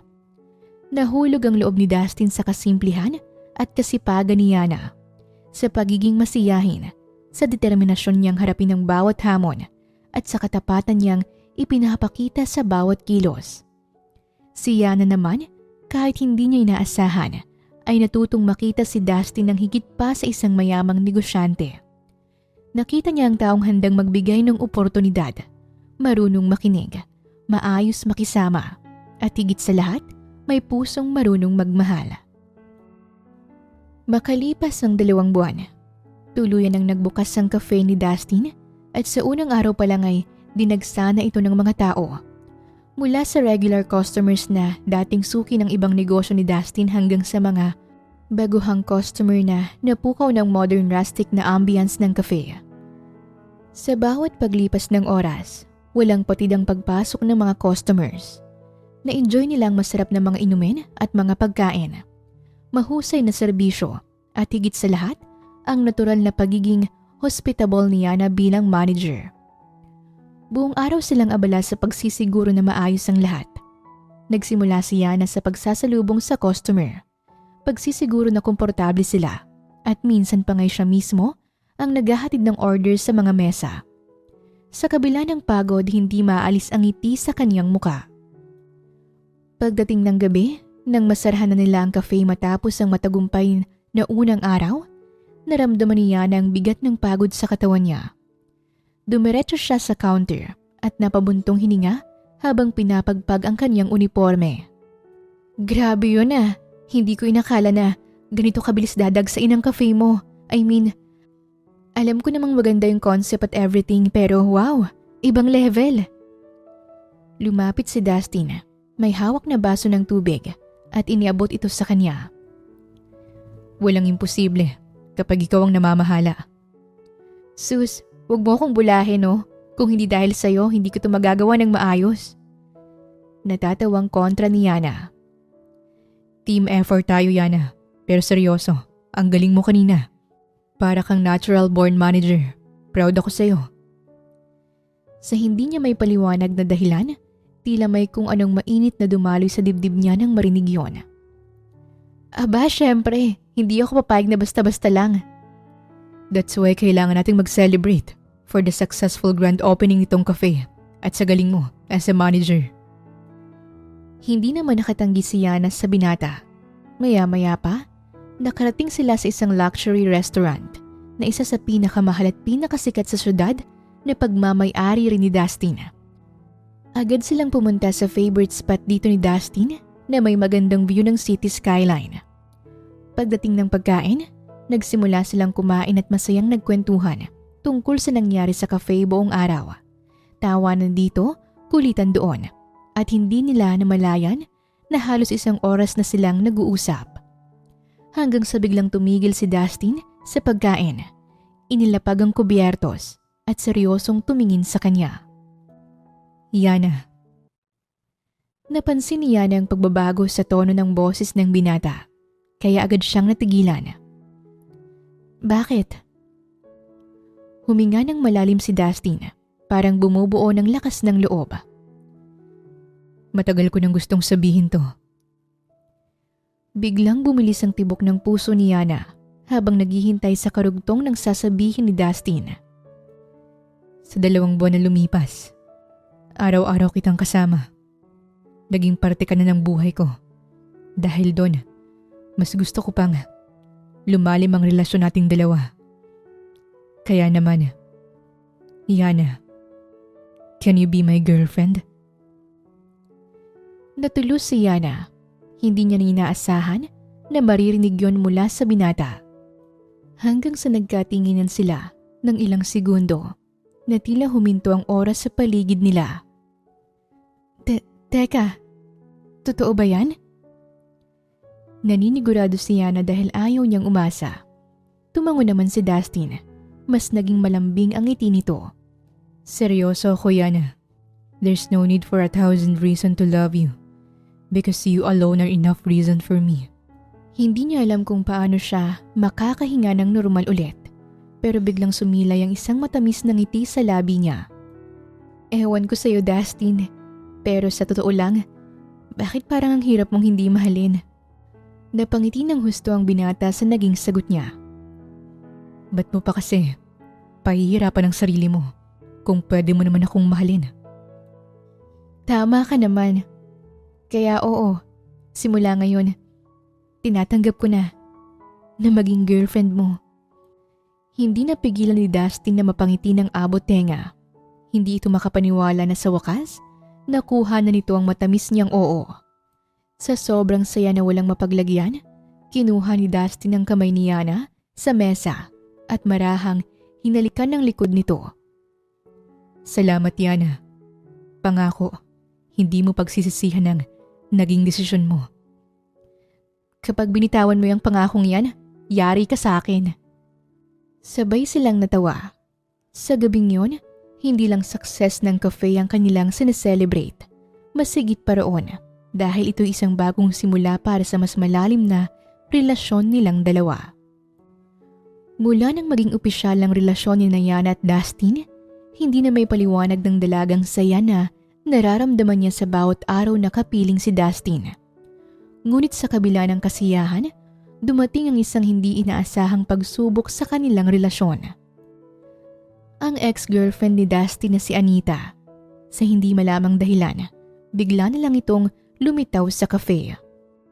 Isang hapon habang abala si Yana sa pag-asikaso ng cafe, muling dumating si Anita. Suot nito ang isang mamahaling designer dress at gold accessories na parang sinadya nitong ipakita. Pasimpleng ngumiti si Anita habang papalapit sa counter kung saan naroon si Yana. Hi, Yana! Malamig na patingin si Yana rito. Kahit gusto niyang umiwas, hindi niya magawa dahil ito ang panaylapit sa kanya. Hindi naman siya makagawa ng eksena dahil iniisip niya ang mga customer. Anong kailangan mo? Wala naman. Gusto ko lang sanang makipagkwentuhan sa'yo, Miss Manager. Si Anita ay 29 na taong gulang. Isang fashion model. Matangkad, matikas, at may presensyang tila laging nasa eksena. Makinis at walang bahid ang balat. Perpekto ang ayos ng buhok at laging pulido mula ulo hanggang paa. Matatarik ang kilay, matalim ang titig, at kahit nakangiti, may bahid ng pagmamataas. Sa bawat kilos nito, ramdam ang pagiging eksklusibo, classy pero hindi madaling lapitan, elegante pero may sungay. Para rito, hindi lang siya basta maganda. Siya dapat ang pinakamaganda at hindi siya magdadalawang isip na ipaalala yon sa lahat kung sino man ang bumangga sa kanya. Bago pa siya na makatanggi sa gusto nito, umupo na si Anita sa isang high stool sa harap ng counter. Kinuha nito ang menu at tila pinag-aaralan ang bawat item. pero halatang hindi yun ang pakay nito. Alam mo, nung ako pa ang girlfriend ni Dustin, hindi ko inakala na papasok siya sa negosyo ng cafe. He's more into high-end restaurants, luxury investment, the bigger things. Napatingin muli si Yana rito, pero hindi siya nagsalita. Kaya nagulat ako nang maalala kong nagbukas siya ng cafe, tapos ikaw pang manager. Binanggit ni Anita ang huling salita na may bahagyang pangungutya. Pinilit ni Yana na huwag magpadala. At ano naman ang problema ron? Seryoso niyang tanong. Tila aliw na aliw si Anita sa nakikitang reaksyon ng dalaga. Well, hindi ko lang akalain na ganito kababa ang standard ni Dustin ngayon. Una sa business na cafe, pangalawa sa girlfriend. Pero no offense ha, hindi lang ako sanay. Nagpantig ang tenga ni Yana, pero pinilit niyang panatilihin ang kanyang composure. Ganito kababa? Anong ibig mong sabihin? Isinandal ni Anita ang kanyang siko sa counter at tiningnan si Yana ng diretso sa mata. Come on, mahirap ba yung magets ng tulad mo? Oh well, it's pretty obvious, Yana. Let's be real here. Alam mo namang hindi kayo bagay ni Dustin, di ba? I mean, come on, he's rich. He comes from a family of business tycoons. And you? You're just a squatter girl who got lucky. Hindi agad nakapagsalita si Yana. Do you really think Dustin loves you? Oo naman. Ramdam ko yun at pinapatunayan niya sa akin. Kumpiyansang tugon ni Yana. At naniwala ka naman. Palibhasa ang mga babaeng kagaya mo. Madaling mauto. Alam mo, masyadong focus si Dustin sa mga negosyo at sa kumpanya niya. Kaya wala siyang time para sa serious relationship. Kaya ka ba niya iniwan? Singit ni Yana. Sumama naman ang timpla ng mukha ni Anita. That's not the issue here. What I'm trying to say is, masyado siyang busy sa trabaho at paminsan-minsan kailangan niya ng libangan. At ikaw yung napili niyang paglaruan at gamitin. Think about it, girl. And oh, one more thing. Bakit biglang nag-invest si Dustin sa cafe business na to? Hindi ba't dahil sa'yo? Nagsimulang mabuo ang pagdududa sa isip ni Yana. Kung hindi dahil sa'yo, hindi papasok si Dustin sa ganitong negosyo. You're just a pawn, Yana. And one day, when he gets tired of this, he'll leave, just like he always does. Isang matalim na ngiti ang sumilay sa labi ni Anita bago ito tumayo. I hope you enjoy your time while it lasts. Panghuling sabi nito bago tuluyang umalis. Iniwan si Yana na tahimik at tulala. Mula noon, ilang beses pa itong nagpabalik-balik roon. Walang ibang pakay kundi guluhin ang tahimik na mundo ni Yana. Sa una, pinilit lang ni Yana na huwag itong intindihin. Ngunit habang tumatagal, unti-unti siyang nakaramdam ng matinding pangamba. Nagsimulang magbago ang pakiramdam niya. Kahit anong pilit niyang itaboy ang mga sinabi ni Anita, hindi niya mapigilang pag-isipan ito. Bakit nga ba biglang naisipan ni Dustin na magtayo ng cafe? Ako nga ba talagang dahilan? At kung sakali, ano ba talagang tunay na dahilan ni Dustin? Tanong ni Yana sa sarili. Habang lumilipas ang mga araw, hindi napansin niya ang unti-unting pagbabago sa kanyang kilos. Kung dati, natural sa kanyang pagiging malapit kay Dustin. Ngayon, parang nagkakaroon na siya ng distansya rito. Hindi na rin siya kasing komportable gaya noon. At tuwing tinitingnan niya si Dustin sa likod ng ngiti nito, hindi niya maiwasang tanungin ang sarili. Totoo nga kayang mahal siya nito? O baka tama si Anita na ginagamit lang siya ni Dustin para sa negosyo at pampalipas oras? Yana. Nagulat siya nang marinig ang boses ng binata sa likuran niya. Paglingon niya, naroon ito. Nakatayo at nakatingin sa kanya ng may bahagyang pag-aalala. May problema ba? Parang ang tahimik mo, tapos ang tamlay mo ngayon.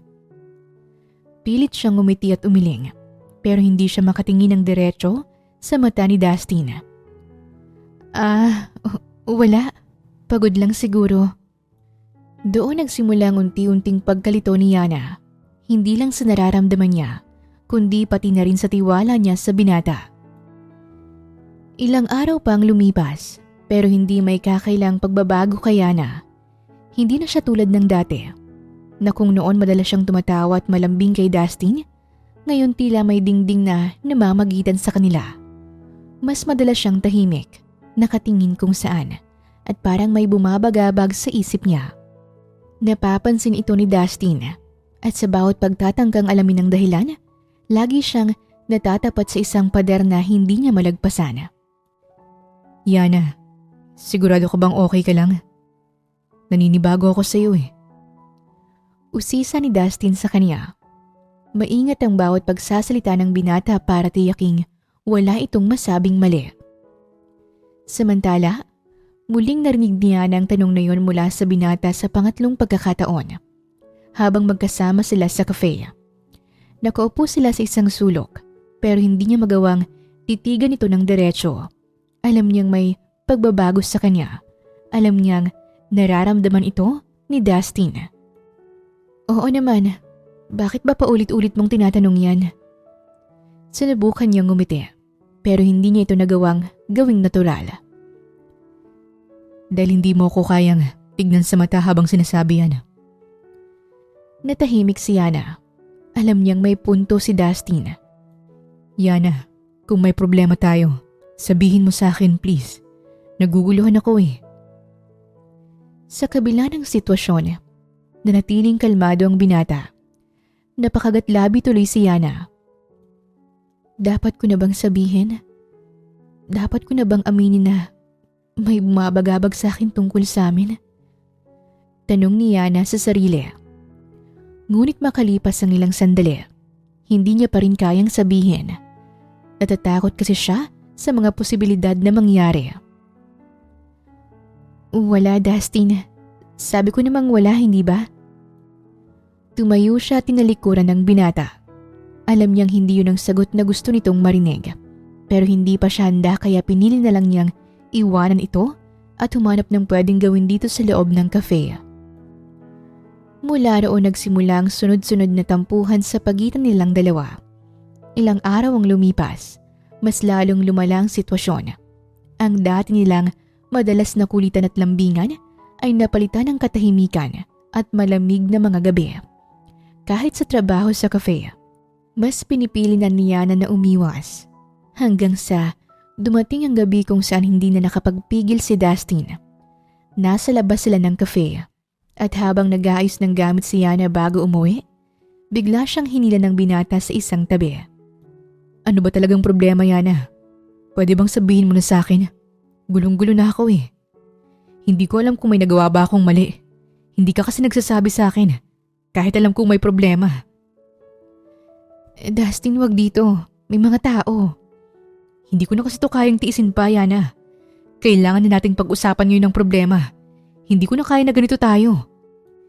Hindi siya pinatapos ni Dustin sa pagsasalita. Kaya napatingin siya dito ng diretsyo. Kita niya ang bigat sa mukha nito. Ang lungkot sa mga mata nito. Dustin, sa tingin ko, kailangan na nating tapusin ang relasyon natin. Lakas loob na sabi ni Yana, dahilan para mabilis na mapailing ang binata. Bakit tatapusin, Yana? Wala tayong kailangang tapusin. Kung may problema tayo, pag-usapan natin ng maayos, tapos ayusin natin. Hindi natin kailangang umabot sa ganito. Hindi mo kasi maintindihan. Alin bang hindi ko maintindihan? Iniintindi ko naman lahat ah. Matagal na nga tayong magkarelasyon, pero hanggang ngayon, hindi mo pa rin ako sinasama sa bahay niyo. Pero iniintindi ko yon, hindi ba? Napayuko na lang si Yana matapos niyang marinig yon. Para siyang nabulusan sa bibig dahil hindi niya magawang magsalita. Sa totoo lang, pwede kitang sundan ng palihim pa uwi.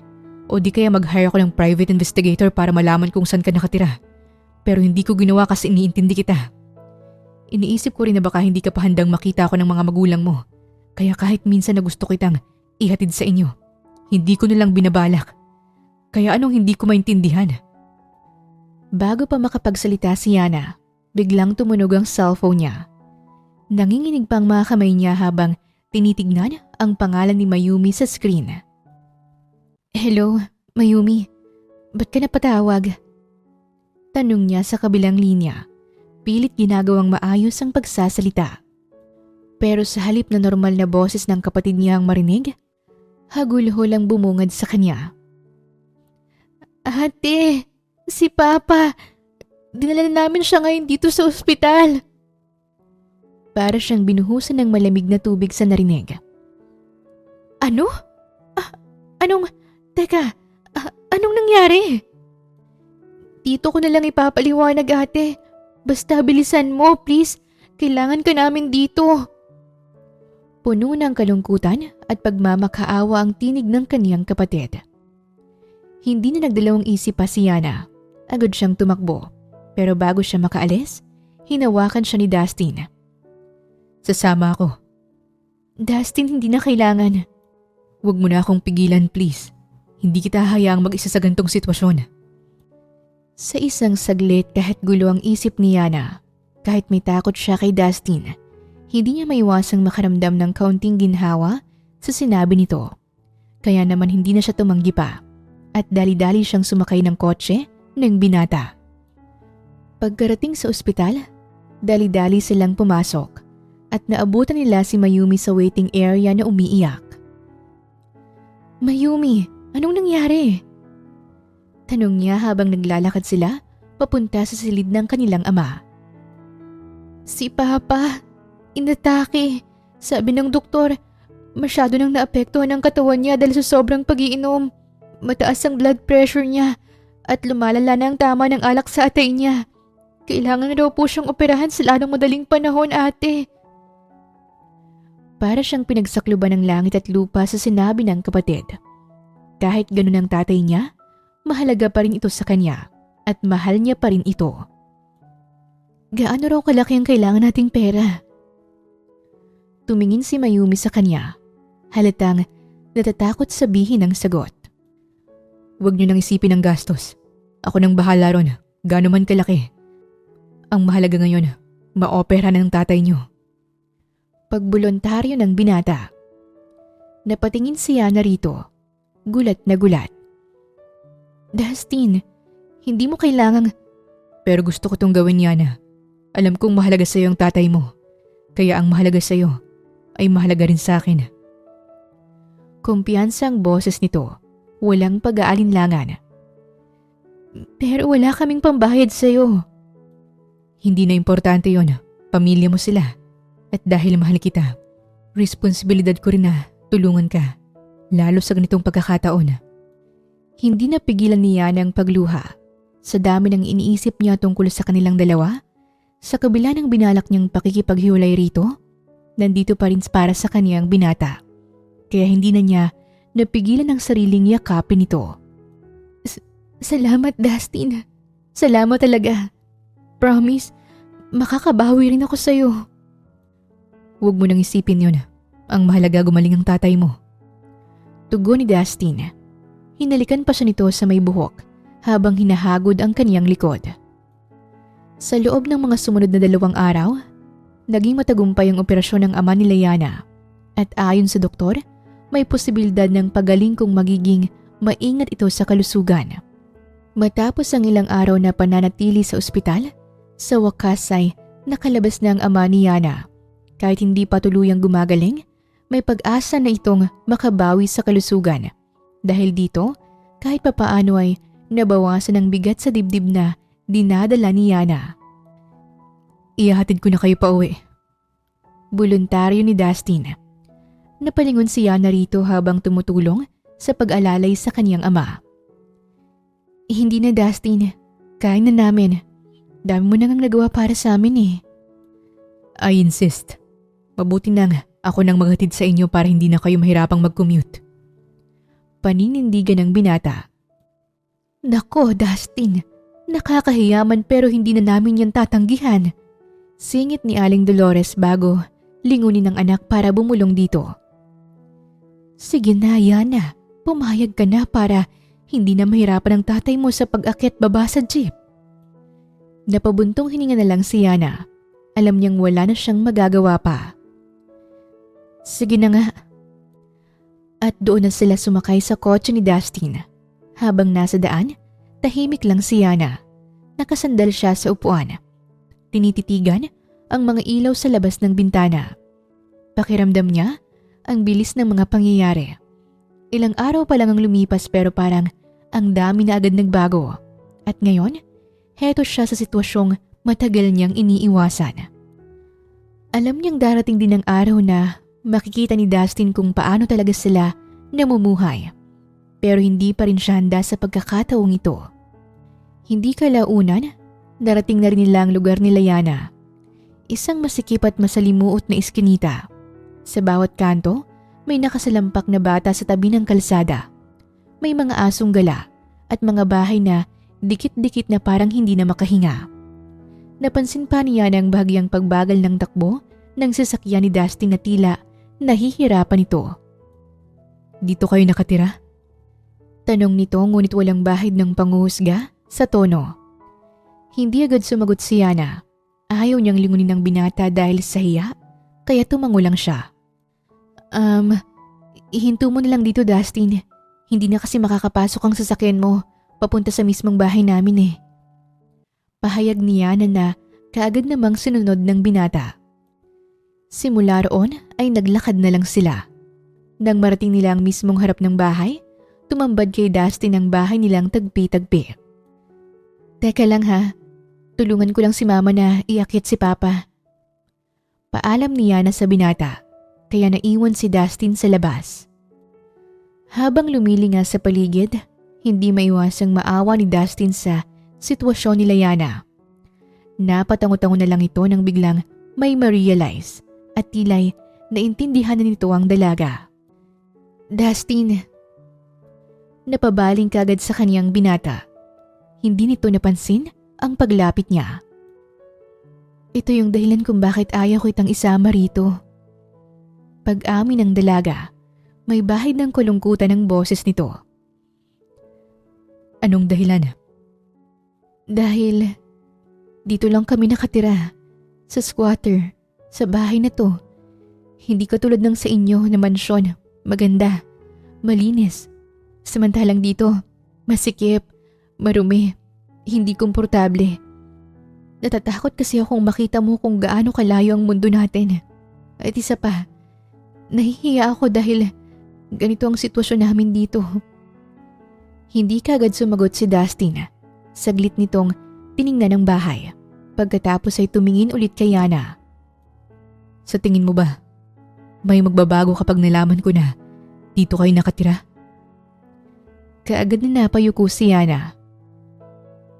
Iniisip ko noon na baka hiwalayan mo ko. Lumapit sa kanyang binata at masuyo sa nitong hinawakan sa magkabilang kamay. Yana, gusto kong malaman mo na hindi mangyayari yun. Ang mahalaga lang sa akin ay kung sino ka, hindi kung saan ka nakatira. Kahit mansyon yan o tagpi-tagpi, hindi nun mababago ang pagmamahal ko sa'yo at kung ano ka sa akin. Hindi alam ni Yana kung bakit, pero parang lumuwag ang dibdib niya sa sinabi ng binata. Napatitig siya kay Dustin at doon niya nakita ang totoo sa mga mata nito na wala itong bahid ng panghuhusga. Matapos ang emosyonal nilang pag-uusap, sinamahan ni Yana si Dustin pabalik sa sasakyan nito. Tahimik lang silang dalawa habang naglalakad sa makipot na iskinita.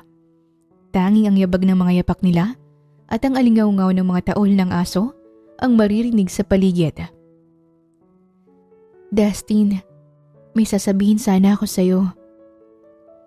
Ilang beses nag-alinlangan si Yana bago nagsalita, pero sa huli, hindi niya na rin napigilan ang sarili. Napahinto ang binata sa paglalakad at lumingon sa kanya. Ano yun? Tungkol kay Anita. Halatang nagulat si Dustin sa narinig. Kilala mo si Anita? Oo. Inamin niya sa aking ex mo siya. Nagpakita pa siya ng mga picture niyo dati na magkasama para patunayan na yun. Madalas kasi siyang pumunta sa cafe. Pag-amin ni Yana, mas lalong lumalim ang kunot sa noo ni Dustin. Napansin din ni Yana ang bahagyang pagbabago ng ekspresyon ng binata. Halata ang pagkainis pero kalmado pa rin ang dating. Anong mga sinabi niya sa'yo? Sa totoo lang, aaminin ko na siya ang dahilan kung bakit pilit kitang iniiwasan itong mga nakaraang araw. Sinabi niya na ginagamit mo lang daw ako para sa negosyo mo, na hindi mo raw talaga ako mahal, na pinaglalaroan mo lang ako kasi kailangan mo ng libangan paminsan-minsan. Naging matalimang tingin ni Dustin, hindi kay Yana, kundi sa kawalan. Halatang pilit nitong inuunawa ang mga nalaman. Sinabi niya talaga yun? Kaagad na tumango si Yana, may bahid ng hiya sa kaniyang muka. Nung mga panahon na yon, parang nabilog niya ang utak ko. Parang binibrainwash niya ako na walang ibang mahalaga sa'yo kundi ang negosyo mo. At aaminin ko, naapektuhan ako ng sobra sa mga sinabi niya. Hindi kaagad sumagot si Dustin. Tahimik lang ito pero halata ang tensyon dito. Nung naghiwalay kami ni Anita, may sinabi siya sa akin. Napatitig si Yana sa binata. Sinabi niya na hindi niya ako hahayaang maging masaya sa magiging bago ko. Mukha ngang tinototoo niya.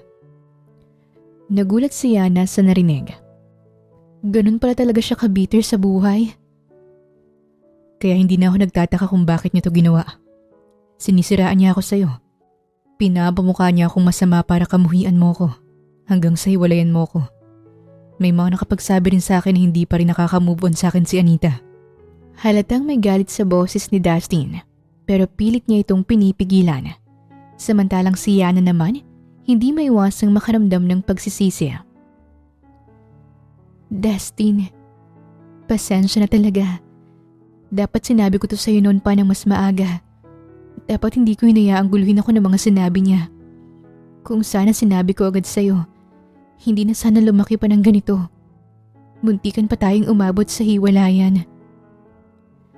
Bahagyang nakangiti siyang tiningnan ni Dustin bago marahang umiling. Okay lang.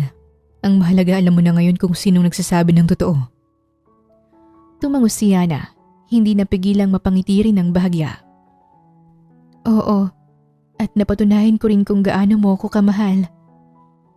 Sa paanong paraan? Mas lumawak ang ngiti ni Yana bago muling nagsalita. Dahil sa ginawa mo para kay Papa, tumulong ka nang walang hinihintay na kapalit. Dahil rin sa pagtanggap mo sa buhay na meron ako. At higit sa lahat, dahil pinapatunayan mo na mali si Anita sa mga paratang niya sa'yo. Dahil hindi ka ganun klase ng tao. Mabuti naman kung ganun. Pero gusto kong malaman mo na handa pa rin akong patunayan ang sarili ko sa iyo araw-araw. Kung gaano kita kamahal at kung gaano kakahalaga sa buhay ko. Higit pa sa lahat ng bagay na meron ako ngayon. Lalong lumapit si Yana sa binata at walang pasabi niya itong niyakap. Yakap na ubod ng higpit. Dahil sa nangyari, mas lalo akong napahangat na pamahal sa iyo. Natutunan ko rin na huwag basta-basta maniniwala sa mga sinasabi ng tao sa paligid. Dahil ang mahalaga ay kung ano ang nararamdaman ko at kung ano ang totoo kong nakikita. Bulong ni Yana habang nanatili sa pagkakayakap ni Dustin. Humigpit din ang yakap sa kanya ng binata at hinalikan siya nito ng paulit-ulit sa ulo. Sa gabing yun, muling nabuo ang kumpiyansa ni Yana sa pagmamahal ni Dustin para sa kanya. Makalipas ang ilang araw, masiglang umagang sumalubong sa pamilya ni Yana habang abala sila sa paglilipat ng gamit sa bago nilang bahay. Sa isang tabi nakaparking ang sasakyan ni Dustin, puno ng mga kahon at gamit. Siya mismong nag-alok na tumulong sa kanila, kaya simula pa lang ng araw, abala na ito sa pagbubuhat. Si tatay talaga oh, bakit po may mga dala ka pa ritong bote ng alak? Natatawang tanong ni Yana sa kaniyang ama habang inilalabas niya ang mga laman ng isang sako. Oo nga po tay, bakit may mga dala ka pa niyan? Siguro iinom ka pa rin no? Segunda ni Mayumi. Paano pa ako iinom niyan eh? Wala nang laman ng mga yan. Nakangising kontra ni Mang Tiago. Sa wakas ay napapayag na rin ni Yana ang kanyang ama na lumipat na sila ng tirahan dahil sa sapat na ipon at sa tulong ng trabaho niya sa cafe ni Dustin. Alam niyang hindi magiging madali ang simula, pero masaya siya na may pagkakataon silang magsimula muli at tuluyan na ring natupad ang matagal na niyang pangarap na makaalis sa lugar na yon. Isa pa, matanda ng mga magulang nila kaya hindi na maganda sa kalusugan kung doon pa sila mananatili. Siguro, pinaglololo ko pa rin tayo ng tatay niyo. Hindi pa rin yan hihinto sa bisyo niya. Singit ng kanilang ina na abala sa pagpipintura ng gate matapos nitong marinig ang usapan nila. Lumapit naman dito si Mang Tiago at niyakap ang asawa mula sa likuran. Ito talagang asawa ko. Hindi ba nangako ko sa inyo na quit na ako sa pag-iinom? Tsaka hanap na rin ako ng trabaho para makatulong na ako sa inyo dito sa gastusin sa bahay. Dinala ko lang naman yung mga bote para may remembrance eh. Ayun naman pala na eh. For remembrance lang naman pala. Kaya wag na po kayong magtampo dyan. Dahil sa birong yun ni Yana, ay panay sila sa panunukso sa kanilang ina. Oh, narinig mong sabi ng anak natin, huwag ka na raw magtampo. Gatong ni Mang Tiago habang inaamoy-amoy sa may lieg ang asawa. Ano ka ba, Tiago? Umalis ka nga dyan. Nakikiliti ako. Sige ka, mukha mong pipinturahan ko. Muli nilang pinaulanan ng panunukso ang kanilang nanay, kaya tawa sila ng tawa. Nga pala, Kuya Dustin, bago po ba yung kotse mo? Baling naman ni Mayumi sa binata na abala pa rin sa pagbubuhat ng mga kahon habang pasimple itong tumatawa sa mga pang-aasar nila sa kanilang ina. Ah, yan ba? Hiniram ko lang yan, hindi yan sa akin. Tugon ni Dustin kaya napunta sa kanyang atensyon ng lahat. Ha? Hiniram mo lang yan? Akala ko sa'yo rin yan. Nasaan ba yung sasakyan na lagi mong gamit? Na-curious na rin si Yana. Nasa repair shop eh, pinapaayos ko. Oo nga pala, nakalimutan kong ibigay sa may-ari yung susi nitong sasakyan. Nang sabihin ni Dustin ay lumapit ito kay Yana. Ha? Ba't sa akin mo binibigay? Hindi ko naman kilalang may-ari niyan. Pagtataka ni Yana. Talaga? Hindi mo kilalang sarili mo? Sarili ko? Anong ibig mong sabihin? Naguguluhan ako. Tumawa naman si Dustin dahil baka sa mukha niya ang pagtataka. Sa'yo talaga ang kotse na yan, love. Binili ko talaga yan para sa'yo. Nalaglag na lang ang panga ni Yana dahil sa inamin ng binata. Hala, seryoso ba? Yeah, para hindi na kayo mahirapang mag-commute. Kaya pwede kong turuan kayong dalawa ni Tito. At para rin, maihatid niyo si Mayumi sa bago niyang school. Nagulat si Mayumi sa narinig. Bago kong school? Wala pa naman po akong nahanap na school na may kursong kukunin ko. Ngumiti si Dustin bago inilabas ang isang envelope. Wala ka nang kailangang problemahin. May college scholarship ako dito para sa'yo. Sa isang magandang university. Para hindi na mahirapan si ate mo Yana sa pagpapaaral sa'yo. Napasigaw at napatalon si Mayumi dahil sa sobrang tuwa. Habang si Yana ay hindi makapaniwala. Dustin, sobra-sobra na to. Ngumiti lang si Dustin at hinawakan ang kamay niya. Gusto kong makatulong para naman mas maging maluwag at komportable ang paglipat niyo rito. Napayakap si Yana kay Dustin at sunod na sumali si Mayumi sa yakapan nila. Maraming salamat talaga, love. Thank you so much, kuya. The best kuya ka po talaga. Nako, maraming salamat, Dustin.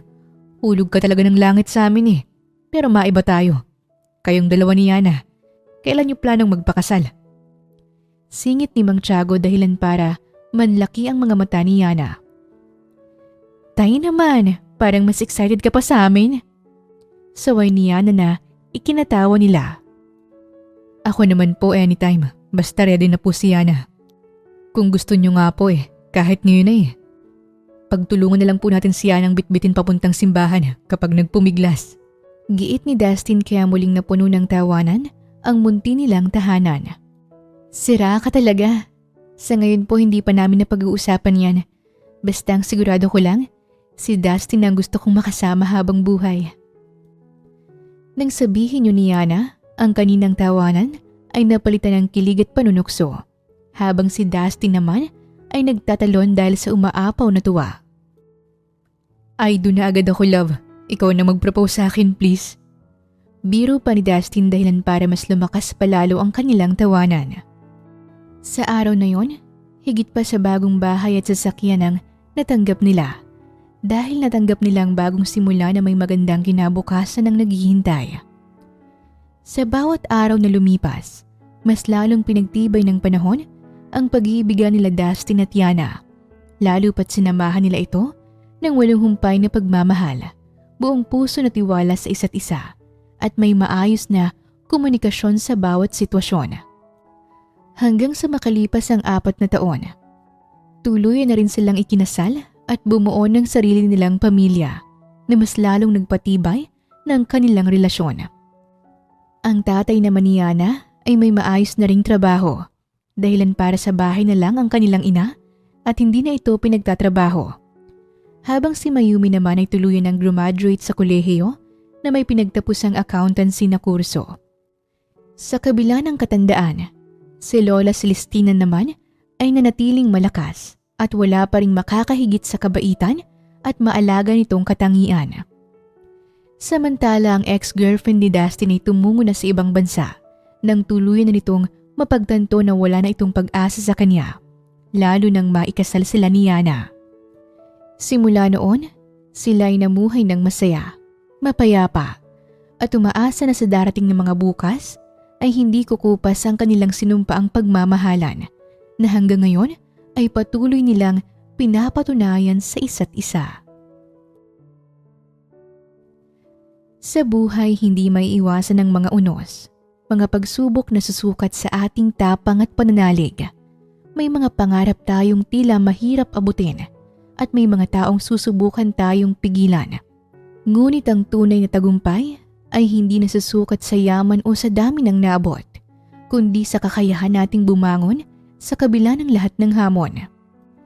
Si Dustin at Yana ay parehong dumanas ng sakit at pagkabigo, hindi lamang sa kani-kanilang pangarap, kundi maging sa kanilang relasyon.